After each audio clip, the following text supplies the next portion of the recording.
Hello guys, good morning. Magbabayad tayo ng Manila Water sa GCash. First step is punta kayo sa GCash nyo guys, syempre. Ayan, nakapunta na, open na yung GCash ko at nandito na ako sa loob ng GCash. Minutin natin yung bills. Water, utilities. Hanapin natin yung Manila Water. Manila Water. Para hindi na kayo mahirapan magpila-pila. Kung may GCash naman kayo, edi sa GCash nyo na kayo magbayad. Sana yun. Manila Water. Yan, Manila Water. Manila Water kami. Manila Water. And then, enter amount.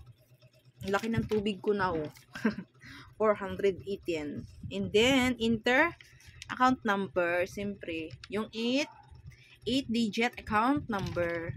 218-33-296. And then, enter account name, syempre.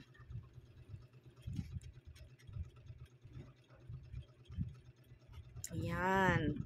Enter email address para mag-send doon yung receipt. Yung resibo nyo, guys, para doon mag-send.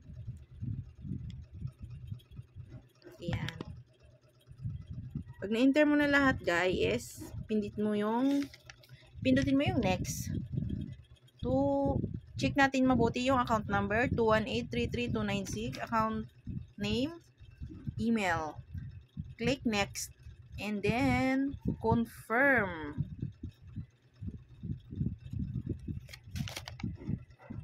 Done na guys. Screenshot nyo lang yan.